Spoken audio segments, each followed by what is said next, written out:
Hi all, welcome to കാറക്സ്. ഞാൻ നിങ്ങളുടെ സ്വന്തം ദീപക്. നമ്മളിപ്പോൾ ഉള്ളത് വയലാറ്റ് മഹേന്ദ്രയുടെ മരലിലുള്ള ഷോറൂമിലാണ്. നമ്മളിപ്പോൾ വന്നിരിക്കുന്നത് ഏറ്റവും പുതിയ മഹേന്ദ്രയുടെ B6 വെഹിക്കിളിൻ്റെ റിവ്യൂ ആയിട്ടാണ് വന്നിരിക്കുന്നത്. നമ്മളിന്ന് കുറച്ച് ലേറ്റായിട്ടുണ്ട്, കാരണം അറിയായിരിക്കും എല്ലാവർക്കും ഈ വെഹിക്കിൾ കിട്ടാൻ വളരെ ബുദ്ധിമുട്ടാണ്. ഇന്ന് നമ്മൾ ഇത്ര ഒരു റിവ്യൂ വരാൻ ഇച്ചിരി ലേറ്റായെന്ന് പറഞ്ഞു കഴിഞ്ഞാൽ വെഹിക്കിളിന് നല്ല പോലെ നമുക്ക് എല്ലാവർക്കും അറിയുന്ന റെക്കോർഡ് ബുക്കിംഗ് ആയിരുന്നു B6-നും അല്ലെങ്കിൽ നമ്മുടെ XC90-ക്കും ഒക്കെ അതുപോലെ ബുക്കിംഗ് ഉണ്ട്. അപ്പോൾ അതുപോലെ തന്നെ ടെസ്റ്റ് ഡ്രൈവും കാര്യങ്ങളൊക്കെ നിലം തൊടാതെ ഓടിക്കൊണ്ടിരിക്കുകയാണ്. അപ്പോൾ അതുകൊണ്ട് ഇടയ്ക്ക് അപ്പോൾ അതൊന്ന് ആ ഒരു തിരക്കെല്ലാം ഒന്ന് മാറട്ടെ എന്ന് വെച്ചിട്ടാണ് നമ്മൾ ഒരു ടൈം ഒന്ന് എടുത്തത്. ഓക്കെ, അപ്പം B6-ൻ്റെ ഒരു ഡിസൈനിനെ പറ്റി പറയുകയാണെങ്കിൽ ഒരു രക്ഷയില്ല, പക്ക ഫ്യൂച്ചറിസ്റ്റിക്. ഇനി ഒരു ഫ്യൂച്ചറിസ്റ്റിക് വെഹിക്കിള് ഇതിനപ്പുറത്തേക്ക് ഇനി എന്താണ് ചെയ്യാൻ പറ്റുന്നതെന്ന് എനിക്ക് തന്നെ തോന്നുന്നില്ല. അത്ര ഒരു രക്ഷയുമില്ല. അത് നമുക്ക് എടുത്തു പറയേണ്ട ഒരു, നമ്മൾ ഇതുവരെയും നമ്മുടെ വെഹിക്കിൾസിൻ്റെ അല്ല ഇങ്ങനെ ഒരു ഡിസൈൻ ഇതുവരെ ഇന്ത്യയിൽ നമ്മൾ ഒരു വെഹിക്കിളിലും കണ്ടിട്ടില്ല. അതുകൊണ്ട് തന്നെ തികച്ചും വ്യത്യസ്തമായ ഒരു ഡിസൈൻ തന്നെയാണ് മഹേന്ദ്ര. അതിനകത്ത് ഒരു തംസപ്പ് തന്നെ കൊടുക്കേണ്ടതുണ്ട്. അപ്പോൾ ആദ്യമേ തന്നെ ഫ്രണ്ടിലേക്ക് വന്നു കഴിഞ്ഞാൽ പ്രധാന അട്രാക്ഷൻ എന്ന് പറയുന്നത് ഈ ഒരു ഫ്രണ്ട് ബമ്പറിൻ്റെ ഒരു ഭാഗമാണ്. ബമ്പർ എവിടെയാണെന്ന് ചോദിച്ചു കഴിഞ്ഞാൽ നമുക്ക് ഈ ഒരു ഭാഗമൊക്കെ നമുക്ക് ചൂണ്ടിക്കാണിക്കാൻ പറ്റത്തുള്ളൂ. അതേപോലത്തെ ഒരു ഡിസൈനാണ്, പക്ക എയറോഡൈനാമിക് ആയിട്ടുള്ള ഒരു ഡിസൈൻ. നമുക്കറിയാവുന്നല്ല, BE എന്ന് ഉദ്ദേശിക്കുന്നത് ബോൺ ഇലക്ട്രിക് എന്നാണ്. B എന്ന് കമ്പനി പറയുന്നില്ല, BE എന്നാണ് പറയുന്നത്. ബോൺ ഇലക്ട്രിക് എന്നുള്ളതാണ് ഉദ്ദേശിച്ചിരിക്കുന്നത്. പ്യുവർ ഒരു EV ഓറിയൻറ്റഡ് ആയിട്ടുള്ള ഒരു പ്ലാറ്റ്ഫോമിൽ വരുന്നതാണ്. ഇൻഗ്ലോ എന്ന് പറയുന്ന പ്ലാറ്റ്ഫോമാണ് വരുന്നത്. ഇന്ത്യൻ ഗ്ലോബൽ എന്നാണ് അതിൻ്റെ ഒരു ഫുൾ ഇതായിട്ട് വരുന്നത്. പ്യുവർ EV ഡെഡിക്കേറ്റഡ് പ്ലാറ്റ്ഫോമാണ് വരുന്നത്. പിന്നെ ഈ ഒരു ഹുഡിൻ്റെ ഒരു ഡിസൈനൊക്കെ നോക്കി കഴിഞ്ഞാൽ ഇങ്ങോട്ട് വന്നു കഴിഞ്ഞാൽ ഇവിടെ ഒരു എയർ ഇൻടേക്ക് പോലെയാണ് ഇത് കൊടുത്തേക്കുന്നത്. ഈ ഒരു ഹുഡിൻ്റെ ഇവിടെ കണ്ടില്ലേ, എയർ സ്കൂപ്പായിട്ടുള്ള രീതിയിലാണ്. അതൊക്കെ ആ ഒരു നമ്മുടെ എയർ ഫ്ലോയെ കുറച്ചുകൂടെ നല്ല രീതിയിൽ കൊടുക്കാൻ വേണ്ടിയിട്ടുള്ള ഡിസൈൻ, ആ ഒരു എലമെൻറ്റ്സ് ഒക്കെയാണ് കീപ്പ് ചെയ്യുന്നത്. പക്ക ഒരു സ്പോർട്ടി ആൻഡ് അഗ്രസീവ് ലുക്ക് എന്ന് തന്നെ പറയേണ്ടതുണ്ട്. രണ്ടും കൂടെ ഒരു ഇൻകോപ്പറേറ്റ് ചെയ്തുള്ള രീതിയിൽ തന്നെയാണ് ഡിസൈൻ വന്നേക്കുന്നത്. പിയാനോ ബ്ലാക്ക് ഫിനിഷാണ്. നമുക്ക് DRLs കൊടുത്തേക്കുന്നത് കാണാം. LED പ്രൊജക്ടർ ഹെഡ് ലാംപ്സ് ആണ് വെഹിക്കിളിൽ വരുന്നത്. ഈ ഒരു ഭാഗം ഫുള്ള് ആ ഒരു പിയാനോ ബ്ലാക്ക് ഫിനിഷാണ് വന്നേക്കുന്നത്. താഴെ നമുക്ക് വേണ്ട ഇവിടെ ആയിട്ട് ഫോഗ് ലാംപ്സ് കൊടുത്തേക്കുന്നത് കാണാം. ഇവിടെ സെൻസേഴ്സ് കൊടുത്തിട്ടുണ്ട്. എൻ്റെ ചെറിയ പൊട്ട് പോലുള്ള ക്യാമറ കാണും, 360 ഡിഗ്രി ക്യാമറയാണ്. ഇനിയിപ്പോൾ സൈഡ് ഡിസൈനിലേക്ക് വന്നു കഴിഞ്ഞാൽ അതിന് മുമ്പായിട്ട് വേണ്ട ഇവിടെ നമുക്ക് ഒരു QR കോഡ് കൊടുത്തേക്കുന്നത് കാണാം. ഇതെന്തിനാണെന്ന് വെച്ച് കഴിഞ്ഞാൽ ഈ ഒരു QR കോഡിൽ സ്കാൻ ചെയ്ത് കഴിഞ്ഞാൽ നമ്മുടെ ഈ ഒരു B6-ൻ്റെ ആ ഒരു മഹേന്ദ്രയുടെ സൈറ്റിലേക്കാണ് ഇത് ലോഡായി പോകുന്നത്. ഇവിടെയൊക്കെ ഒരു എയർ കട്ടനൊക്കെ കൊടുത്തിട്ടുണ്ട്, പാസീവ്. ഇവിടെയൊക്കെ ആ ഒരു എയർ ഫ്ലോ മെയിൻറ്റെയിൻ ചെയ്യാൻ വേണ്ടിയിട്ടുള്ള രീതിയിലാണ് ആക്റ്റീവായിട്ടുള്ള ഒരു എയർ കട്ടൻസ് ആണ് കൊടുത്തേക്കുന്നത്. ഈ ഒരു ഭാഗം നമുക്ക് ഫുൾ പിയാനോ ബ്ലാക്ക് ഫിനിഷാണ്, ഞാൻ ആദ്യം പറഞ്ഞല്ലോ. പിന്നെ താഴേക്ക് വന്ന് ഈ ഒരു സ്കിഡ് പ്ലേറ്റിൻ്റെ ഭാഗത്ത് നമുക്കൊരു സിൽവർ ഫിനിഷിങ് കൊടുത്തേക്കുന്നത് കാണാം. സൈഡിലും സെൻസേഴ്സ് കൊടുത്തിട്ടുണ്ട്, ഈ സൈഡിൽ കൊടുത്തേക്കുന്നുണ്ട്. ഇത്രയാണ് നമുക്ക് ഒരു ഫ്രണ്ട് ഡിസൈനിനെ പറ്റി എടുത്ത് പറയാനുള്ളത്. ഇനിയിപ്പോൾ നമുക്ക് സൈഡ് ഡിസൈനിലേക്ക് വന്നു കഴിഞ്ഞാൽ ഇവിടെ നമുക്ക് അട്രാക്റ്റീവായിട്ട് നിൽക്കുന്ന ഈ ഒരു പിയാനോ ബ്ലാക്ക് ഫിനിഷ്, ഈ വീൽ ആർച്ചിൻ്റെ ഭാഗത്തൊക്കെ കൊടുത്തേക്കുന്നത് നല്ല ഭംഗിയുണ്ട്. പിന്നെ എടുത്ത് പറയേണ്ട, ഞാൻ നോട്ടീസ് ചെയ്തൊരു കാര്യം, നമ്മളിപ്പോൾ എക്സ്റ്റീരിയർ കാര്യങ്ങളാണ് പറഞ്ഞുകൊണ്ടിരിക്കുമ്പോൾ ഈ ഒരു പെയിൻറ്റ് ഫിനിഷ് ഒരു രക്ഷയില്ല, അടിപൊളിയായിട്ടുണ്ട്. അത്ര ക്വാളിറ്റിയിലാണ് ഇതെല്ലാം കൊടുത്തേക്കുന്നത്. മൊത്തത്തിൽ വെഹിക്കിളിൻ്റെ ഒരു ക്വാളിറ്റി ആണെങ്കിലും എല്ലാം അതൊരു വരും. പക്ഷേ എങ്കിലും ഈ ഒരു പെയിൻറ്റ് ഫിനിഷ് എനിക്കത് പറയേണ്ടതായിട്ട് തോന്നി, അതുകൊണ്ടാണ് ഞാൻ എടുത്ത് പറഞ്ഞത്. പിന്നെ സൈഡിലേക്ക് വന്നു കഴിഞ്ഞാൽ ഈ 3 എന്നുള്ളത് ടോപ്പ് എൻഡ് വേരിയൻ്റ് ആണ്, അതിൻ്റെയാണ് ഈ ഒരു 3 എന്നുള്ള ഒരു ഇത് കൊടുത്തേക്കുന്നത്. അതിന് ഞാൻ പറഞ്ഞ പോലെ ആ ഒരു QR കോഡ് സ്കാൻ ചെയ്ത് കഴിഞ്ഞാൽ അതിൻ്റെ ഫുൾ ഡീറ്റെയിൽസും കാര്യങ്ങളൊക്കെ അറിയുന്നതാണ്. ഇവിടെ സൈഡ് മിററിലേക്ക് വന്നു കഴിഞ്ഞാൽ ഒരു ഫുള്ളി കട്ടിങ് ആയിട്ടുള്ള രീതിയിലാണ് അതിൻ്റെ ഒരു ഡിസൈനൊക്കെ വന്നേക്കുന്നത്. ടേൺ ഇൻഡിക്കേറ്റേഴ്സ് കൊടുത്തിട്ടുണ്ട്. ഇവിടെ പൊട്ട് പോലെ ഇവിടെയും നമുക്കൊരു ചെറിയ ക്യാമറ കൊടുത്തേക്കുന്നത് കാണാം. വെഹിക്കിളിൻ്റെ ഒരു ഓവറോൾ ലെങ്ത് എന്ന് പറയുന്നത് 4.3 മീറ്റേഴ്സോളം, 4.3 മീറ്ററിന് മുകളിലാണ് നമുക്ക് ഓൾമോസ്റ്റ് വെഹിക്കിളിൻ്റെ ഒരു ലെങ്ത് വരുന്നത്. 2775 mm ആണ് വീൽ ബേസ് വരുന്നത്. 207 mm നമുക്ക് ഗ്രൗണ്ട് ക്ലിയറൻസും വെഹിക്കിളിന് കൊടുത്തിട്ടുണ്ട്. അത്യാവശ്യം നല്ല ഗ്രൗണ്ട് ക്ലിയറൻസ് ആണ്. ഒരു കൂപ്പേ ലൈക്ക് വെഹിക്കിളാണിത്. ഒരു SUV കൂപ്പേ ഫോമിലാണ് ഈ വെഹിക്കിളിൻ്റെ ഒരു ഓവറോൾ ഡിസൈൻ. നമുക്ക് ഈ ഒരു സൈഡിലേക്ക് നോക്കി കഴിഞ്ഞാൽ നിങ്ങൾക്ക് മനസ്സിലാവും, നമ്മുടെ ആ റൂഫ് ലൈൻ ചരിഞ്ഞിറങ്ങുന്ന രീതിയിലാണ് കൊടുത്തേക്കുന്നത്. പിന്നെ പോപ്പപ്പ് ആയിട്ടുള്ള രീതിയിലുള്ള ഫ്ലഷ് ഡോർ ഹാൻഡിൽസ് ആണ് വരുന്നത്. ഇതിൽ നമുക്ക് NFC കാർഡ് വെച്ചിട്ട് അൺലോക്ക് ചെയ്യാൻ അങ്ങനെയുള്ള ഫീച്ചേഴ്സും ഉണ്ട്. പിന്നെ നമുക്ക് ബി പില്ലറൊക്കെ ബ്ലാക്ക് ഔട്ട് ചെയ്തുള്ള രീതിയിൽ തന്നെയാണ് കൊടുത്തേക്കുന്നത്. ഞാൻ പറഞ്ഞ പോലെ ആ റൂഫ് ലൈൻ വരുന്നതുകൊണ്ട് തന്നെ ഈ ഒരു ഡോറിൻ്റെ ഭാഗമൊക്കെ നല്ല കട്ടിങ് ആയിട്ട് ഒരു ചരിഞ്ഞിറങ്ങുന്ന രീതിയിലാണ് കൊടുത്തേക്കുന്നത്. ഡോർ ഹാൻഡിൽ ബാക്കിലത്തെ നമുക്കിവിടെയാണ് വരുന്നത്. ബി എന്നുള്ള ബാഡ്ജിങ് ഇവിടെ കൊടുത്തേക്കുന്നത് കാണാം. ഇൻഗ്ലോ എന്നുള്ള ബാഡ്ജിങ് ഇവിടെ കൊടുത്തിട്ടുണ്ട്. ഇലക്ട്രിക് ഒറിജിൻ എന്നുള്ളത് ആ ഒരു പ്ലാറ്റ്ഫോമിൻ്റെ പേരാണ് ഞാൻ നേരത്തെ പറഞ്ഞതുപോലെ. ഇവിടെയും ആ ഒരു വീലാർച്ചിൻ്റെ ഭാഗമൊക്കെ ഒരു കുറച്ചുകൂടെ ഒരു അഗ്രസീവ് ഫീൽ അല്ലെ ഒരു SUV ഫീൽ തരുന്ന രീതിയിലേക്ക് കുറച്ചുകൂടെ ഒരു സ്ക്വയർ കട്ടിങ് രീതിയിലാണ് കൊടുത്തേക്കുന്നത്. 19 ഇഞ്ച് വീൽസ്, അലോ വീൽസ് ആണ് വരുന്നത്. എയറോ വീൽസ് ആണ്.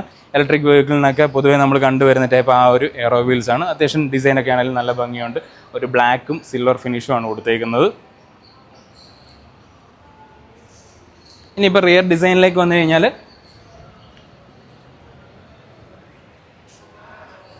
ഇവിടെയും ഞാൻ ഫ്രണ്ടിൽ പറഞ്ഞ പോലെ തന്നെ പറയുകയാണ്, പക്ക ഫ്യൂച്ചറിസ്റ്റിക് ആണ് ആ ഒരു റിയർ ഡിസൈൻ. നമ്മൾ വേറെ ഒരു വാഹനങ്ങളിലും കാണാത്ത തരത്തിലുള്ള ഒരു ഡിസൈൻ തന്നെയാണെന്നുള്ളത് എടുത്ത് പറയേണ്ടത്. പക്ക ഒരു ഗാംഭീര്യത കുറച്ചുകൂടെ ഫീൽ ചെയ്യുന്നുണ്ട്. ബാക്കിൽ നിന്ന് നോക്കുമ്പോൾ ഭയങ്കര ഒരു ഹെവിനെസ് ഫീൽ നമുക്ക് ബാക്കിലത്തെ ഒരു ലുക്ക് കാണുമ്പോൾ വെഹിക്കിളിൻ്റെ ഫീൽ ചെയ്യുന്നുണ്ട്. എൻ്റെ ഇവിടെ ടെയിൽ ലാമ്പൊക്കെ നമുക്ക് എൻ്റെ ഇവിടെ ഇങ്ങനെ ആ ഒരു C ഷേപ്ഡായിട്ട് പോയിട്ടുണ്ട്. ഇവിടെ അങ്ങനെ കൊടുത്തേക്കുന്നത് കാണാം. കണക്റ്റഡ് ആയിട്ടുള്ള രീതിയിലാണ് ഈ ഒരു ടെയിൽ ലാമ്പ് വരുന്നത്. ഇവിടെ ഒരു ലിപ് സ്പോയിലർ കൊടുത്തേക്കുന്നത് കാണാം. ഡിഫോർഗറൊക്കെ കൊടുത്തിട്ടുണ്ട്. പിന്നെ ഈ ഒരു വെഹിക്കിളിൽ നമുക്ക് ഇങ്ങനത്തെ ഒരു ഡിസൈൻ ആയതുകൊണ്ട് ഇവിടെ നമുക്കൊരു റിയർ വൈപ്പറിൻ്റെ ആവശ്യം വരുന്നില്ല. അതുകൊണ്ട് തന്നെയാണ് അത് വൈപ്പർ ഇവിടെ വരാത്തത്. പിന്നെ സ്പ്ലിറ്റഡ് ആയിട്ടുള്ള നമുക്ക് സ്പോയിലേഴ്സ് കൊടുത്തിട്ടുണ്ട്. ഞാൻ പറഞ്ഞില്ലേ, B6 എന്ന് പറയുന്ന വെഹിക്കിൾ ശരിക്കും പറഞ്ഞാൽ പക്ക സ്പോർട്ടിയാണ്. ഒരു ന്യൂജൻ ലുക്ക് എല്ലാ തരത്തിലും തരുന്ന രീതിയിൽ തന്നെയാണ് കൊടുത്തേക്കുന്നത്. ഇതുണ്ട്, ഇവിടെ നോക്കിക്കഴിഞ്ഞ് കഴിഞ്ഞാൽ ഇവിടെ നമുക്ക് സെൻസേഴ്സും കാര്യങ്ങളൊക്കെ കൊടുത്തിട്ടുണ്ട്. റിവേഴ്സ് ലാമ്പ് ഇവിടെ കൊടുത്തിട്ടുണ്ട്. ക്യാമറ ഇവിടെ കൊടുത്തേക്കുന്നത് കാണാം. ആ ഒരു ഇൻഫിനിറ്റി ലൂപ്പ് പോലെ നമ്മുടെ പുതിയ മഹേന്ദ്രയുടെ ആ ഒരു ലോഗോയാണ്. ട്വിൻ പീക്സ് രീതിയിലാണ് ആ ലോഗോ വന്നേക്കുന്നത്. B6 എന്നുള്ള ബാഡ്ജിങ് ഇവിടെ കൊടുത്തിട്ടുണ്ട്. ഇനി നമുക്ക് ബൂട്ട് സ്പേസ് ഒന്ന് ചെക്ക് ചെയ്യാം. ഇത് നമുക്ക് ഗസ്റ്റർ കൺട്രോളിലും നമുക്ക് ഓപ്പൺ ചെയ്യാൻ പറ്റും. പിന്നെ അതുകൂടാതെ നമുക്ക് ഇലക്ട്രിക്കലി ഒരു ബട്ടണിൽ പ്രസ് ചെയ്ത് ഓപ്പൺ ചെയ്യാം. 455 ലിറ്ററാണ് ബൂട്ട് സ്പേസ് വരുന്നത്. നമുക്കിവിടെ ഒരു ബാക്കിലൊരു പാഴ്സൽ ട്രെയും കൊടുത്തിട്ടുണ്ട്. നമുക്ക് കുറച്ച് സാധനങ്ങളൊക്കെ വെക്കാൻ ഇവിടെ ഒരു ചെറിയൊരു യൂട്ടിലിറ്റി സ്പേസും കൊടുത്തിട്ടുണ്ട്. സ്പേസ് സേവർ വീൽ കൊടുത്തിട്ടുണ്ട്. ഇവിടെയൊക്കെ LED ലൈറ്റ്സ് ഒക്കെ കൊടുത്തിട്ടുണ്ട്. നമ്മുടെ സൈഡിലും കൊടുത്തിട്ടുണ്ട്. 12 വോൾട്ടിൻ്റെ കൊടുത്തിട്ടുണ്ട്. 2 ഹുക്സ് കൊടുത്തിട്ടുണ്ട് 2 സൈഡിലായിട്ട്. ഓക്കെ, അപ്പോൾ നമുക്കിത് ക്ലോസ് ചെയ്യാം. ഇനിയിപ്പം നമുക്ക് ഇൻറ്റീരിയർ വീഡിയോയിലേക്ക് പോകാം. ഓക്കെ,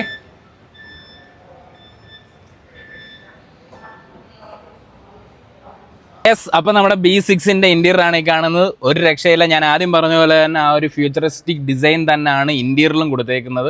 ഇപ്പം തന്നെ ഞാനിരിക്കുന്ന ഈ ഒരു ഡ്രൈവർ ക്യാബിനെന്ന് തന്നെ വേണമെങ്കിൽ പറയാം. ഈ ഒരു ഭാഗം ഒരു ഫുള്ളി ഒരു സെപ്പറേറ്റഡ് ആയിട്ടുള്ള രീതിയിലാണ് കൊടുത്തേക്കുന്നത്. അതിനെക്കാട്ടിലും എനിക്ക് പെട്ടെന്ന് ഫീൽ ചെയ്തൊരു കാര്യം എന്ന് പറഞ്ഞാൽ, ഈ ഒരു ബാർ പോലുള്ള ഈ ഒരു ഭാഗം വന്നപ്പോൾ പെട്ടെന്ന് എനിക്ക് ഫീൽ ചെയ്തത് നമ്മൾ F1 കാഴ്സിലൊക്കെ കാണുന്ന ഒരു ഹാലോ ബാറിനെ പോലെ ഒരു ഇൻസ്പയർ ചെയ്യുന്ന രീതിയിലാണ് എനിക്ക് പെട്ടെന്ന് ഫീൽ ചെയ്തത്. പിന്നെ പ്രധാന അട്രാക്ഷൻ എന്ന് പറയുന്ന ഈ ഒരു സെൻട്രൽ അട്രാക്ഷൻ എന്ന് പറയുന്നത് നമ്മുടെ ഈ ഒരു ക്ലസ്റ്റർ തന്നെയാണ്. ക്ലസ്റ്ററും ഈ ഒരു ഇൻഫോർടൈൻമെൻറ്റിൻ്റെ ഈ ഒരു ഭാഗവും തന്നെയാണ്. ഏകദേശം നമുക്കൊരു 12.1 ഇഞ്ചിൻ്റെ 2 സ്ക്രീനാണ്. അത് ഒറ്റ ഇതായിട്ടാണ് കൊടുത്തേക്കുന്നത്. ഇതിൽ വേണ്ട ഫീച്ചേഴ്സ് എന്ന് പറഞ്ഞു കഴിഞ്ഞാൽ എണ്ണിയാൽ തീരത്തില്ല. ഈ ഒരു വീഡിയോയിൽ ഒന്നും ഒതുങ്ങുന്ന ഫീച്ചേഴ്സ് ഒന്നുമല്ല. അത്രത്തോളം ഫീച്ചേഴ്സ് ഉണ്ട്. ഇപ്പോൾ നമുക്ക് ഇപ്പോഴത്തെ നമ്മുടെ പ്രൈം അങ്ങനെയുള്ള ഹോട്ട്സ്റ്റാർ അങ്ങനെയൊക്കെയുള്ള നമ്മുടെ OTT ആപ്സുകളൊക്കെ യൂസ് ചെയ്യാം, യൂട്യൂബ് യൂസ് ചെയ്യാം. അങ്ങനെയുള്ള എല്ലാ ആപ്ലിക്കേഷൻസും ഇതിൽ വർക്ക് ചെയ്യും. പിന്നെ അതുകൂടാതെ ഈ ഒരു വെഹിക്കിളിൻ്റെ നമ്മുടെ ഒരു പ്രൊസസ്സർ പോലും നമ്മുടെ ഫോണിലൊക്കെ വരുന്ന സ്നാപ്ഡ്രാഗൺ പ്രൊസസ്സറാണ് യൂസ് ചെയ്തേക്കുന്നത്. പിന്നെ ഞാൻ നിങ്ങളെ ജസ്റ്റ് 360 ഡിഗ്രി ക്യാമറയുടെ ആ ഒരു വിഷ്വൽസൊക്കെ ജസ്റ്റ് നിങ്ങളെ ഒന്ന് കാണിക്കാൻ കണ്ടില്ലേ ഇങ്ങനെ നല്ല ആ കാര്യത്തിലൊക്കെ പക്ക ക്ലാരിറ്റിയാണ്. ഇത് 3D ആ ഒരു വിഷ്വലാണ്. ഷോറൂമിൻ്റെ ഒരു ഏരിയയാണ് ഈ കാണിക്കുന്നത് മൊത്തം. ഇത് 4 ഭാഗം കൂടെയൊക്കെയാണ് കാണിക്കുന്നത്. പിന്നെ എനിക്ക് വളരെ അട്രാക്റ്റീവായിട്ട് തോന്നിയത് ഈ ഒരു ഭാഗം കണ്ടോ. നമ്മളിലെ കോക്പിറ്റ് ഇൻസ്പയർഡ് ആയിട്ട് തന്നെയാണ് ഈ ഒരു വെഹിക്കിള് കമ്പനി പറയുന്നത്. ഇതിൻ്റെ ഒരു ഇൻറ്റീരിയറിനെ പറയുന്നത് തന്നെ.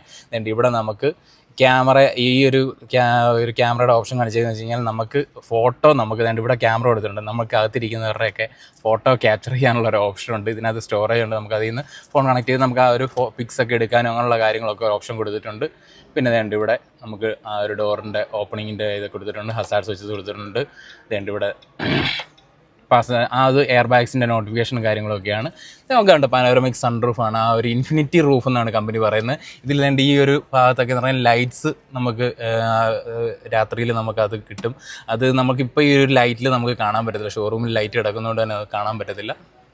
അങ്ങനെ എന്ന് വേണ്ട എല്ലാ പക്ക ഒരു ഫ്യൂച്ചറിസ്റ്റിക് കാറ്, അതിനകത്ത് ഫീച്ചേഴ്സിൻ്റെ അയ്യരുകളിൽ നിന്ന് തന്നെ വേണമെങ്കിൽ എടുത്ത് പറയുന്ന ഒരു രീതിയിലാണ്. പിന്നെ നമുക്ക് ഡാഷിൻ്റെ ഡിസൈനിലേക്ക് വന്നു കഴിഞ്ഞാൽ ഇവിടെ നമുക്കൊരു പേസ്റ്റൽ ഗ്രീൻ കളർ തീമിലാണ് കൊടുത്തേക്കുന്നത്, ഒരു ബ്ലാക്കും കോമ്പിനേഷനിലാണ്, നല്ല ഭംഗിയുണ്ട്.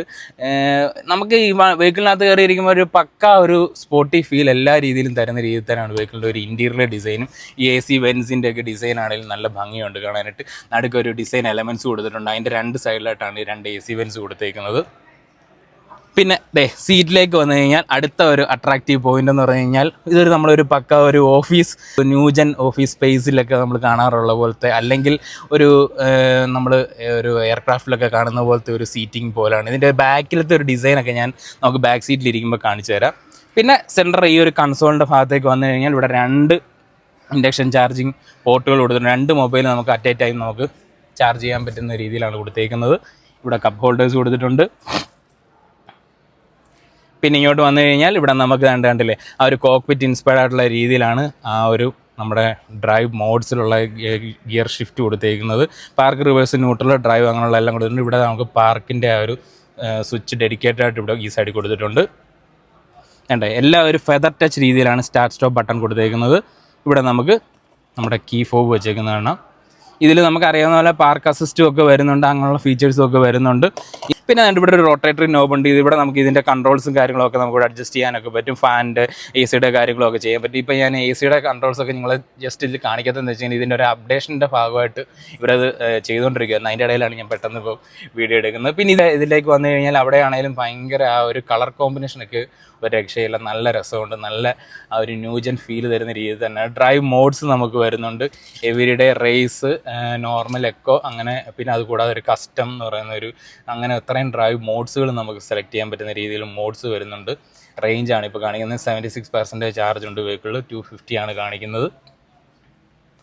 അതിനകത്ത് വേണ്ട. പിന്നെ നമുക്ക് സ്റ്റിയറിങ്ങിലേക്ക് വന്ന പക്ക ഒരു ഡീക്കട്ടായിട്ടുള്ള രീതിയിലുള്ള ഒരു സ്റ്റിയറിംഗ് ആണ്. B എന്നുള്ള ആ ഒരു ലോഗോ ഇവിടെ കൊടുത്തേക്കുന്നത് കാണാം. ഇവിടെ നമുക്ക് ഒരു ബൂസ്റ്റർ എന്ന് പറയുന്ന ഒരു ഓപ്ഷനാണ്. നമുക്ക് പെട്ടെന്നൊന്ന് ഓവർടേക്കിംഗ് ടൈമിലൊക്കെ നമുക്കൊരു എക്സ്ട്രാ ഒരു പഞ്ച് കിട്ടാൻ വേണ്ടിയിട്ട് ഇവിടെ നമ്മൾ പ്രസ് ചെയ്ത് കഴിഞ്ഞാൽ എനിക്കിതൊക്കെ കാണുമ്പോൾ പെട്ടെന്ന് ഓർമ്മ വരുന്ന NFSനകത്ത് നൈട്രോ ഒരു ഓപ്ഷൻ ഉണ്ടായിരുന്നു പണ്ട് വീഡിയോ ഗെയിമൊക്കെ കളിക്കുന്നത്. അതിൽ ഉള്ള ഒരു ഓപ്ഷൻ പോലെ എനിക്ക് പെട്ടെന്ന് ഫീൽ ചെയ്തത്. പിന്നെ ഈ പ്ലസും മൈനസും എന്ന് പറയുന്നത് നമുക്ക് ആ റീജൻ മോഡ് നമുക്ക് എത്രത്തോളം ആക്ടിവേറ്റ് ചെയ്യണം എന്നുള്ളത്. പിന്നെ ഇവിടെ കാണുന്നതെന്ന് വെച്ചാൽ സിംഗിൾ പെഡൽ ഡ്രൈവിങ് ഡെഡിക്കേറ്റഡ് ആയിട്ടൊരു മോഡ് കൊടുത്തിട്ടുണ്ട്. അതിൽ പ്രസ് ചെയ്ത് കഴിഞ്ഞാൽ ഫുള്ളി നമുക്ക് ബ്രേക്ക് അപ്ലൈ ചെയ്യാതെ തന്നെ ആ ഒരു വെഹിക്കിൾ നമുക്ക് ഡ്രൈവ് ഇപ്പോൾ സിറ്റി ബമ്പർ ടു ബമ്പർ ട്രാഫിക്കിലൊക്കെ നമുക്ക് യൂസ് ചെയ്യാൻ വേണ്ടിയിട്ടുള്ള കാര്യങ്ങളൊക്കെയാണ് അതിൽ കൊടുത്തേക്കുന്നത്. ഞാൻ പറഞ്ഞില്ലേ, നാവിഗേഷൻ, ഡ്രൈവ് അങ്ങനെയുള്ള കാര്യങ്ങളെല്ലാം ഉണ്ട്. കാരണം ലെവൽ 2 ADAS ഫീച്ചേഴ്സൊക്കെ വരുന്നുണ്ട്. അതിൻ്റെ എല്ലാ ഫീച്ചേഴ്സും കാര്യങ്ങളൊക്കെയാണ് ഇവിടെ കൊടുത്തേക്കുന്നത്. ഇനിയിപ്പം പറയാനുള്ളതെന്ന് വെച്ച് കഴിഞ്ഞാൽ ഞാൻ പറഞ്ഞ പോലെ സീറ്റിൻ്റെ ആ ഒരു കളർ തീം ഞാൻ പറഞ്ഞില്ല, ഒരു ഗ്രീനും ആ ഒരു പേസ്റ്റൽ ഗ്രീനും ആ ഒരു ഗ്രേ ഫിനിഷുമാണ് കൊടുത്തേക്കുന്നത്. പിന്നെ ഈ ഒരു വെഹിക്കിളിൽ സ്പീക്കർ സിസ്റ്റം എന്ന് പറയുന്നത് ഡോൾബി അറ്റ്മോസ് ആണ് വരുന്നത്. ഹർമൻ ഗാർഡൻ്റെ 16 സ്പീക്കേഴ്സ് ഉണ്ട്. ഇത് എവിടെ കൊണ്ട് വെച്ചേക്കുന്നത് എന്നോട് ചോദിക്കരുത്. ഇതേണ്ട റൂഫിലൊക്കെ വേണ്ട ഇവിടെ 2 സ്പീക്കേഴ്സ് ഞാൻ ഇവിടെ 2, 3, 4 ഇവിടെ 5, 6 ഇവിടെ എല്ലാം ഉണ്ട്. ഓൾമോസ്റ്റ് 16 സ്പീക്കേഴ്സ് ഉണ്ടെന്നുള്ളത് ഉറപ്പാണ്. പിന്നെ ഇപ്പോൾ ഡോറിലേക്ക് വന്നു കഴിഞ്ഞാൽ പ്രധാന ഒരു ചേഞ്ചസ് എന്ന് പറയുന്നത് കൊണ്ട് ആ ഒരു ഡോർ ലിവറാണ്.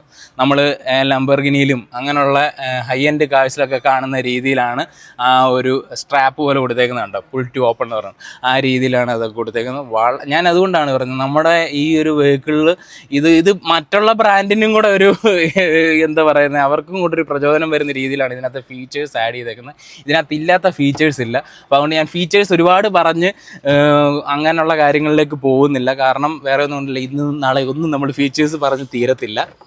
പിന്നെ ഇവിടെ നമുക്കൊരു ലാപ്ടോപ്പൊക്കെ വേണമെങ്കിലും വെക്കാൻ പറ്റുന്ന രീതിയിലുള്ള സ്പേസൊക്കെ അത്യാവശ്യം കൊടുത്തിട്ടുണ്ട്. പിന്നെ ഡോർ പോക്കറ്റ്സിലേക്ക് വന്നാൽ സ്പീക്കേഴ്സ് കാണാം. ഞാൻ പറഞ്ഞ പോലെ ആ ഒരു ഫുള്ള് ബ്ലാക്കും ആ ഒരു പേസ്റ്റൽ ഗ്രീൻ ഫിനിഷിലുമാണ് കൊടുത്തേക്കുന്നത്.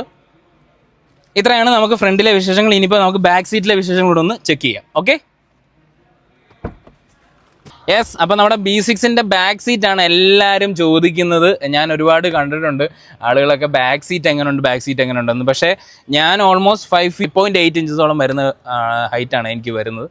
5.8 ആണ് എൻ്റെ ഒരു ഹൈറ്റ് എന്ന് പറയുന്നത്. പക്ഷേ എന്നിട്ട് പോലും എനിക്ക് വേണ്ട നിങ്ങൾക്ക് വിസിബിളായിട്ട് കാണാം ഓൾമോസ്റ്റ് ഒരു 5 ഫിംഗേഴ്സ് ഗ്യാപ്പ് നമുക്ക് കിട്ടുന്നുണ്ട്.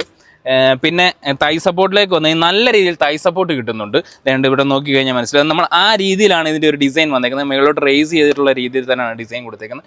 ഫ്രണ്ടിലെ പോലെ തന്നെ ആ ഒരു പേസ്റ്റൽ ഗ്രീനും ആ ഒരു ഗ്രേ ഫിനിഷും ഒക്കെ ആയിട്ട് തന്നെയാണ് കൊടുത്തേക്കുന്നത്. ഇവിടെ ഫ്ലാറ്റ് ആയിട്ടുള്ള രീതിയിൽ തന്നെയാണ് ഫ്ലോറൊക്കെ പോയേക്കുന്നത്. ഇവിടെ AC വെൻസ് കൊടുത്തിട്ടുണ്ട്. ഇവിടെ അഡ്ജസ്റ്റ് ചെയ്യാൻ പറ്റുന്ന രീതിയിൽ തന്നെയാണ് കൊടുത്തേക്കുന്നത്. ഇവിടെ മൊബൈൽ ഹോൾഡേഴ്സ്, ഇവിടെ ഒരു ചെറിയ മൊബൈലൊക്കെ വെക്കാൻ വേണ്ടിയിട്ട് സ്റ്റോറേജ് കൊടുത്തിട്ടുണ്ട്. വളരെ എനിക്ക് ഇഷ്ടപ്പെട്ട ഒരു വലിയൊരു കാര്യം എന്താ വെച്ച് കഴിഞ്ഞാൽ 2 Type-C പോർട്ട് കൊടുത്തേക്കുന്ന പൊസിഷൻ കണ്ടു സീറ്റിൽ. അതൊരു നല്ലൊരു തോട്ടായിട്ട് എനിക്ക് തോന്നി. കാരണം എന്താ വെച്ച് കഴിഞ്ഞാൽ മൊബൈൽ ഇവിടെ വെച്ചിട്ട് നമുക്ക് വയർ ഇങ്ങനെ ഇവിടോട്ട് വെച്ച് ഇങ്ങനെ വെക്കാം. അപ്പോൾ ഒരു എക്സ്റ്റെൻഡ് ആയിട്ട് കിടക്കും. വയർ ഇങ്ങനെ എവിടെയും നമുക്ക് കുത്തിത്തിരികെ വെക്കുകയും വേണ്ട. അതൊരു കുറച്ച് ഒരു എന്താ പറയുക നല്ല തോട്ടായിട്ട് എനിക്ക് തോന്നി. പിന്നെ ഇവിടെ നമുക്ക് സീറ്റ് പോക്കറ്റ്സ് ഒക്കെ വേണ്ടി ഇങ്ങനെ ഒരു ഫൈബറിൻ്റെ ആ ഒരു പീസിൽ തന്നെയാണ് കൊടുത്തേക്കുന്നത്. ഇവിടെ കണ്ടില്ലേ, ഇതാണ് ഞാൻ പറഞ്ഞ ആ ഒരു സീറ്റിൻ്റെ നമ്മൾ ഫ്രണ്ടിൽ ഞാൻ പറഞ്ഞില്ലായിരുന്നു ബാക്കി ഇരിക്കുമ്പോൾ കാണിക്കുന്നത്. ഇതിൻ്റെ ഒരു ഡിസൈൻ കണ്ടോ, ഒരു നല്ല രസമുണ്ട്. നല്ല ഒരു ഫ്യൂച്ചറിസ്റ്റിക് ഫീൽ തരുന്ന രീതിയിൽ തന്നെയാണ് ഇതിൻ്റെ ഒരു ഡിസൈൻ. ഇവിടെ ഇങ്ങനെ ഒരു സീറ്റ് ഉണ്ട്, ഇത് ഞെക്കുമ്പോഴാണ് ഇതിങ്ങനെ അഡ്ജസ്റ്റ് ചെയ്യാനൊക്കെ പറ്റുന്നത്. പിന്നെ റീഡിങ് ലാംപ്സ് ഒക്കെ ഫുള്ള് LED ലാംപ്സ് ഒക്കെയാണ് കൊടുത്തേക്കുന്നത്. ഇതെല്ലാം നമുക്ക് ഗ്രാബ് ഹാൻഡിലൊക്കെ വരുന്നുണ്ട്. ഫ്രണ്ടിലെ പോലെ തന്നെ ഇവിടെയും നമുക്ക് ആ ഒരു രീതിയിലാണ് ഓപ്പൺ ചെയ്യുന്നത്. ഇവിടെ കാണാം സ്ട്രാപ്പ് കൊടുത്തേക്കുന്നത് കാണാം. പിന്നെ മേളിൽ കണ്ട ആ ഒരു ഡോറിൻ്റെ ഭാഗത്തൊക്കെ ചെറിയൊരു ടെക്സ്റ്റേർഡ് ഫിനിഷൊക്കെ കൊടുത്തിട്ടുണ്ട്. അതൊക്കെ അങ്ങനെ വളരെ ചെറിയ കാര്യങ്ങളെല്ലാം മൈന്യൂട്ടായിട്ട് കമ്പനി അതെല്ലാം ശ്രദ്ധിച്ചിട്ടുണ്ട്. ഹർമൻ കാർഡ് എന്നുള്ള ബാഡ്ജിങ് അവിടെ കൊടുത്തേക്കുന്നതാണ് സ്പീക്കറിൻ്റെ. ഇനിയിപ്പോൾ നമുക്ക് ഇവിടെ 3 ഹെഡ് റെസ്റ്റുകൾ കൊടുത്തിട്ടുണ്ട്. അത് അഡ്ജസ്റ്റബിൾ ആയിട്ടുള്ള രീതിയിൽ തന്നെ 3 ഹെഡ് റെസ്റ്റാണ് കൊടുത്തേക്കുന്നത്. പനോരാമിക് സൺറൂഫ് ആയതുകൊണ്ട് ഇവിടെ വരെ നമുക്ക് ആ ഒരു ഇൻഫിനിറ്റി റൂഫ് എന്നാണ് കമ്പനി പറയുന്നത്. പനോരാമിക് നമ്മൾ എപ്പോഴും ഇങ്ങനെ പറഞ്ഞ് വരുന്നതുകൊണ്ട് അങ്ങ് പറയുന്നതാണ് ഇൻഫിനിറ്റി റൂഫ്. അത് ഇവിടെ വരെ നമുക്ക് കിട്ടുന്നുണ്ട്. അതുകൊണ്ട് തന്നെ എയറി ഫീൽ നല്ല രീതിയിൽ തന്നെ ഉണ്ട്. ഒട്ടും ക്രാംഡ് ഫീലൊന്നും കിട്ടുന്നില്ല. ഇപ്പോൾ വെളിയിലോട്ട് നോക്കുമ്പോഴാണ് ഇവിടെ നമുക്ക് ചെറിയ രീതിയിലാണ് ഗ്ലാസ് കൊടുത്തേക്കുന്നതെങ്കിലും നമുക്ക് ഇത്രയും വലിയൊരു വിൻഡോ ഒരു മൊത്തത്തിലുള്ള ഒരു എയറി ഫീൽ വരുന്നുണ്ട്. ഇവിടെ ഒരു റൂഫിൽ വരുന്നതുകൊണ്ടും എല്ലാം കൊണ്ടും നമുക്ക് അങ്ങനെ ഒരു ക്രാംഡ് ഫീലോ കാര്യങ്ങളോ ഒന്നും വരുന്നില്ല. ഇവിടെ 2 കപ്പ് ഹോൾഡേഴ്സ് കൊടുത്തിട്ടുണ്ട്. ആംറസ്റ്റ് വരുന്നുണ്ട്. അത്യാവശ്യം നല്ല ഒരു ബാക്ക് സീറ്റ് തന്നെ ആണെന്നാണ് എനിക്ക് ഫീൽ ചെയ്തത്. വളരെ കംഫർട്ടബിളായിട്ട് തന്നെ ഇരിക്കാം. ഒട്ടും ക്രാംഡ് ആയിട്ടുള്ള ഫീലോ അല്ലെങ്കിൽ കൺജസ്റ്റൻ ഫീലോ ഒന്നും തോന്നിയിട്ടില്ല. ഇനിയിപ്പോൾ നമുക്ക് ബാറ്ററി പാക്ക് അങ്ങനെയുള്ള ഡീറ്റെയിൽസും കാര്യങ്ങളൊക്കെ നമുക്ക് വെളിയിൽ ഇറങ്ങിയിട്ട് പറയാം. വേറെ ഒന്നും കൊണ്ടല്ല, AC ഞാൻ പറഞ്ഞല്ലോ ഇതിൻ്റെ സോഫ്റ്റ്വെയർ അപ്ഡേഷൻ കാരണത്താൽ നല്ല ചൂട് എടുക്കുന്നുണ്ട്. നമുക്ക് വെളിയിൽ ഇറങ്ങിയിട്ട് പറയാം. ഓക്കെ, B6-ൻ്റെ നമുക്ക് ബാറ്ററി പാക്കിൻ്റെ ഡീറ്റെയിൽസിലേക്കൊക്കെ പോകുന്നതിന് മുമ്പ് തന്നെ നമുക്ക് ഇതിൻ്റെ ഫ്രണ്ടിൽ നമുക്കൊരു ഫ്രണ്ട് സ്പേസ് വരുന്നുണ്ട്. ഒരു 45 ലിറ്ററിൻ്റെ ഹൈഡ്രോളിക് സ്റ്റഡ്സ് ആണ് കൊടുത്തേക്കുന്നത്. ഇത്രയൊരു ഏരിയ നമുക്ക് കിട്ടുന്നുണ്ട്. 45 ലിറ്ററാണ് ഓൾമോസ്റ്റ് വരുന്നത് നമുക്ക്. ഓക്കെ, 2 സൈഡിലായിട്ട് ഇതിനെ നമുക്ക് ഹിഞ്ചസ് കൊടുത്ത് ലോക്ക് ചെയ്യാം. അങ്ങനെ ഈ സൈഡിലും പ്രസ് ചെയ്താണ് ലോക്കിങ് വരുന്നത്. ആ ഒരു ഫ്രണ്ടിൽ ആ ഒരു ഹൈഡ്രോളിക് സ്റ്റഡ്സ് കൊടുത്തേക്കുന്നത് എനിക്ക് ഒരുപാട് ഇഷ്ടപ്പെട്ടു. കാരണം നമ്മൾ കൈകൊണ്ട് പൊക്കിയെടുത്ത് വെക്കേണ്ട കാര്യമില്ലല്ലോ. അത് വളരെ നല്ലൊരു കാര്യമാണ്. പിന്നെ നമുക്ക് B6-ൻ്റെ ബാറ്ററി പാക്കിലേക്ക് വന്നു കഴിഞ്ഞാൽ 2 ബാറ്ററി പാക്സ് ആണ് വരുന്നത്. ഒന്ന് വന്നിട്ട് നമുക്ക് 79 കിലോ വാട്ടും 59 കിലോ വാട്ടുമാണ് നമുക്ക് ഈ ഒരു വെഹിക്കിളിൽ വരുന്നത്. 59 കിലോ വാട്ട് വരുമ്പോഴത്തേക്കിന് നമുക്ക് 3 വേരിയൻസിൽ അവൈലബിൾ ആണ്. 79 കിലോ വാട്ട് നമുക്ക് ഒറ്റ ഒരു വേരിയൻറ്റിലേ വരുന്നുള്ളൂ. അതായത് 3 പാക്ക് എന്ന് പറയുന്ന ഒരു ടോപ്പ് എൻഡ് വേരിയൻറ്റിൽ മാത്രമേ നമുക്ക് അവൈലബിൾ ആയിട്ട് വരുന്നുള്ളൂ. ആ വെഹിക്കിളിന് 683 കിലോമീറ്ററോളം നമുക്ക് റേഞ്ച് വരുന്നുണ്ട്. നമുക്ക് 59 കിലോ വാട്ട് അവർ ബാറ്ററിയിലേക്ക് വരുമ്പോഴത്തേക്കിന് അതിൻ്റെ ഒരു റേഞ്ച് എന്ന് പറയുന്നത് 582 കിലോമീറ്ററാണ് റേഞ്ച് വരുന്നത്. ഓൾമോസ്റ്റ് നമുക്ക് ഒരു 20 to 80% ചാർജ് ചെയ്യാൻ 175 കിലോ വാട്ടിൻ്റെ ചാർജറിൽ വരുമ്പോഴത്തേക്കിന് 20 മിനിറ്റ് മതി എന്നുള്ളതാണ് ഏറ്റവും വലിയൊരു പ്രത്യേകത. അത് 79 കിലോ വാട്ട് അവറിൻ്റെ ആയാലും നമ്മുടെ 59 ആയാലും 20 മിനിറ്റ് കൊണ്ട് നമുക്ക് 20 to 80% ചാർജ് ആകാൻ അത്രയും ടൈം മതി. 79 കിലോ വാട്ട് അവറിൻ്റെ ആ ഒരു വെഹിക്കിളിൻ്റെ ഒരു പവർ ഫിഗേഴ്സ് എന്ന് പറയുന്നത് നമുക്ക് 282 bhp 380 Nm ടോർക്കുമാണ്. 59ലേക്ക് വരുമ്പോഴത്തേക്കിന് 221 PS പവറും 380 Nm ടോർക്കാണ്. ടോർക്കിൽ വ്യത്യാസമില്ല. 2 ബാറ്ററി പാക്കിലും സെയിം ഓൾമോസ്റ്റ് ടോർക്കാണ്. പിന്നെ വേറൊരു വലിയൊരു കാര്യം, ഇപ്പോൾ ഈ നമ്മളീ പറഞ്ഞ ആ ഒരു റേഞ്ച് 683 അല്ലെങ്കിൽ 582 എന്നൊക്കെ പറയുന്ന ഈ ഒരു റേഞ്ച് കമ്പനി ഏറെ പ്രകാരമായിട്ട് അംഗീകരിച്ച ഒരു മൈലേജ്. പക്ഷേ ഇത് കൂടാതെ മഹേന്ദ്ര ഒരു റിപ്പോർട്ട് എടുത്തിട്ടുണ്ടായിരുന്നു. മഹേന്ദ്ര നമ്മുടെ ഇന്ത്യയിലെ 21ഓളം മെട്രോ സിറ്റികളിൽ ഈ വെഹിക്കിളുമായിട്ട് മഹേന്ദ്ര ടെസ്റ്റ് ചെയ്ത് കഴിഞ്ഞപ്പോഴത്തേക്കിനും, അതായത് ഒറ്റത്തവണ വീക്കിലി ഒരു തവണ ചാർജ് ചെയ്ത് കഴിഞ്ഞ് കഴിഞ്ഞാൽ 500+ നമുക്ക് റേഞ്ച് കിട്ടുന്ന സിറ്റീസ് ഉണ്ടായിരുന്നു. അത് 21 സിറ്റികളിൽ ഒരെണ്ണം നമ്മുടെ കൊച്ചിയുമുണ്ട്. കൊച്ചിയിൽ നമുക്ക് കിട്ടുന്നത് 499 ആണ് റേഞ്ച് കിട്ടുന്നത്. അങ്ങനെ ഓൾമോസ്റ്റ് നമ്മുടെ ഇന്ത്യയിലെ മെയിൻ മെട്രോ സിറ്റീസ്, മുംബൈ, ഇങ്ങനെയൊക്കെയുള്ള കുറേ സിറ്റികൾ, ചെന്നൈ, കോയമ്പത്തൂർ, ഇങ്ങനെയൊക്കെ കുറേ സിറ്റികൾ എടുത്ത് അവിടെ എല്ലാം നമുക്ക് ഈ പറഞ്ഞ പോലെ ഈ ഒരു റേഞ്ച്, അതായത് വീക്കിലി ഒരു തവണ ചാർജ് ചെയ്താൽ നമുക്ക് മതി എന്നുള്ള രീതിയിലാണ് ഓൾമോസ്റ്റ് 499 കിലോമീറ്റർ നമുക്ക് കൊച്ചിയിൽ കിട്ടും.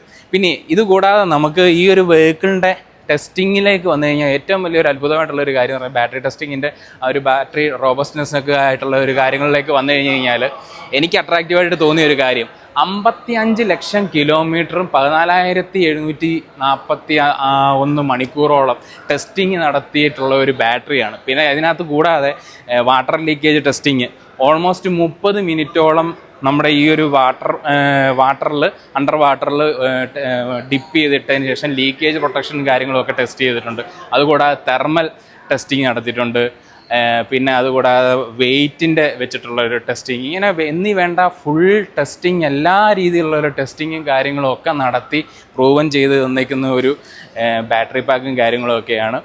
അപ്പം ആ വക കാര്യത്തിൽ നമുക്ക് ഒരു രീതിയിലും കൺസേൺ വേണ്ട എന്നുള്ളതാണ് കമ്പനി തന്നെ പറയുന്നത്. പിന്നെ ഇങ്ങനത്തെ ഈ ഒരു കമ്പനി, ഇപ്പം ഞാൻ നേരത്തെ പറഞ്ഞ 21 പ്രധാനപ്പെട്ട നമ്മുടെ മെട്രോ സിറ്റികളിലൊക്കെ ടെസ്റ്റ് ചെയ്തിട്ട് പറയുന്ന ഒരു മൈലേജ് ഒക്കെ പറയുമ്പോൾ നമുക്കത് നല്ല കാര്യമാണ്. കാരണം അത്രയും അഷ്യൂർഡ് ആണ് അതിൻ്റെ ഒരു റേഞ്ച് എന്നുള്ളത് മനസ്സിലാക്കാം എന്നുള്ളൊരു വലിയ കാര്യമാണ്. അത്രയാണ് നമ്മുടെ B6-ൻ്റെ വിശേഷങ്ങൾ. ഇനിയിപ്പം നമുക്ക് ഡ്രൈവ് വീഡിയോയിലേക്ക് പോകും. അതിന് മുമ്പ് തന്നെ നമുക്ക് വെഹിക്കിളിൻ്റെ ഒരു പ്രൈസും കൂടെ ഞാനൊന്ന് പറഞ്ഞേക്കാം. ഓൾമോസ്റ്റ് 30,75,000 ആ ഒരു റേഞ്ചാണ് അപ്രോക്സിമേറ്റ് ഓൺ റോഡ് പ്രൈസ് വരുന്നത്. ഈ ഒരു ടോപ്പ് എൻഡ് വേരിയൻറ്റ് വെഹിക്കിളിന് 79 കിലോവാട്ടിൻ്റെ ഈ ഒരു top end variant on road പ്രൈസാണ്. അതൊരു അട്രാക്റ്റീവ് പ്രൈസായിട്ട് എനിക്ക് തോന്നി. അപ്പം നമുക്കിനി നേരെ ഡ്രൈവ് വീഡിയോയിലേക്ക് പോകാം. Okay, yes. അപ്പം നമ്മുടെ B6-ൻ്റെ ഒരു ഡ്രൈവ് വീഡിയോയിലേക്ക് വന്നു കഴിഞ്ഞാൽ ആദ്യമേ തന്നെ ഞാൻ പറഞ്ഞ പോലെ നമ്മൾ ഓൾറെഡി വെഹിക്കിളിൻ്റെ ഒരു പവറും കാര്യങ്ങളും ഒക്കെ മെൻഷൻ ചെയ്തിട്ടുണ്ട്. എന്നാലും നമ്മളിപ്പോൾ പറയാം. ഇപ്പോൾ 79 കിലോവാട്ടിൻ്റെ ബാറ്ററി പാക്ക് വരുന്ന വെഹിക്കിളാണ്. നമുക്ക് 287 bhp ആണ് വരുന്നത്. 380 Nm ടോർക്കുമാണ്. ആസ് യൂഷ്വൽ ഒരു രക്ഷയില്ല. ഒരു പവർ ഡെലിവറി എന്ന് പറഞ്ഞാൽ എവരിഡേ മോഡിൽ തന്നെ ഇടുമ്പോഴും തന്നെ ഒരു രക്ഷയില്ലാത്ത ഒരു പെർഫോമൻസ് ആണ്. പിന്നെ നമുക്കിതിനകത്ത് വേറൊരു കാര്യം പറയാനുള്ളത് വെച്ച് കഴിഞ്ഞാൽ, ഇങ്ങനത്തെ ഒരു ഡിസൈൻ ആയിട്ട് നമുക്ക് വളരെ ചെറിയ റോഡ്സിൽ, ഇപ്പം നമ്മളിപ്പോൾ ഇവിടെ ആണെങ്കിൽ പോലും നമ്മൾ ചെറിയ റോഡ്സിലൊക്കെ എടുത്ത് പോകുമ്പോഴാണെങ്കിലും നല്ലൊരു മെനോറിറ്റി കിട്ടുന്നുണ്ട്. നമുക്ക് അങ്ങനെ എടുത്തുകൊണ്ട് പോകാനൊന്നും ഒരു ബുദ്ധിമുട്ടൊന്നുമില്ല. ഒരു മൊത്തത്തിലൊരു പുതിയൊരു ഡിസൈനൊക്കെ ആണല്ലോ. പക്ഷെ നമുക്ക് അങ്ങനെ ഒരു രീതിയിലും ഒരു ബുദ്ധിമുട്ടോ കാര്യങ്ങളോ ഒന്നും നമുക്ക് തോന്നുന്നില്ല. കാരണം എല്ലാം നമുക്ക് നല്ല രീതിയിൽ വിസിബിലിറ്റി ആണെങ്കിലും അത്യാവശ്യം നല്ല ഒരു സീറ്റിംഗ് പൊസിഷൻ ആണെങ്കിലും നമുക്ക് നല്ല രീതിയിൽ കിട്ടുന്നുണ്ട്. ബാക്ക് ആണെങ്കിലും ഹഗ് ചെയ്തിരിക്കുന്ന ഒരു പൊസിഷനും ഒക്കെ ഉണ്ട്. പിന്നെ എടുത്ത് പറയേണ്ടത്, നമ്മൾ റോഡിൽ വണ്ടി ആ ഒരു ടയർ നോയ്സോ അങ്ങനെയുള്ള ഒരു രീതിയിലുള്ള ഒരു നോയ്സോ കാര്യങ്ങളോ ഇല്ല. പക്ക റിഫൈൻഡ് എന്ന് തന്നെ പറയുന്ന രീതിയിലാണ്. ഇപ്പോൾ അത്യാവശ്യം മോശം റോഡുകളിൽ പോകുമ്പോൾ പോലും ഒരു രീതിയിലുള്ള നോയ്സും വരുന്നില്ല. അതാണ് ഞാൻ എടുത്തു പറയുന്നത്. പിന്നെ നമുക്ക് സസ്പെൻഷനിലേക്കൊക്കെ വന്നു കഴിഞ്ഞാൽ നമുക്ക് ഒരു ഇൻ്റലിജൻറ്റ് ആയിട്ടുള്ള രീതിയിലുള്ള ഇൻഡിപെൻഡൻറ്റ് സസ്പെൻഷനാണ് വരുന്നത്. ഫ്രണ്ടിൽ മക്ഫേർഡ്സൺ സ്റ്റഡ്സും ബാക്കിൽ നമുക്ക് ഒരു മൾട്ടി ലിങ്ക് സെറ്റപ്പുമാണ് വരുന്നത്. ഒരു രക്ഷയില്ലാത്ത കംഫോർട്ട് തന്നെയാണ്. നമുക്ക് അത് നല്ല രീതിയിൽ ഫീൽ ചെയ്യുന്നുമുണ്ട്. അപ്പോൾ അത്രയാണ് നമ്മുടെ ഈ ഒരു ഡ്രൈവ് വീഡിയോ. പിന്നെ ഈ വീഡിയോ ഇഷ്ടപ്പെട്ടെങ്കിൽ ഉറപ്പായിട്ടും ലൈക്ക് ചെയ്യുക, സബ്സ്ക്രൈബ് ചെയ്യുക. പിന്നെ നിങ്ങൾക്ക് ഈ വെഹിക്കിൾ ഒന്ന് എക്സ്പീരിയൻസ് ചെയ്യണം എന്നൊക്കെ ഉണ്ടെങ്കിൽ ഞാൻ നമ്മുടെ വയലറ്റ് മഹീന്ദ്രയുടെ കോൺടാക്ട് നമ്പർ ഡിസ്ക്രിപ്ഷനിൽ കൊടുത്തേക്കാം. അപ്പോൾ താങ്ക് യു സോ മച്ച്.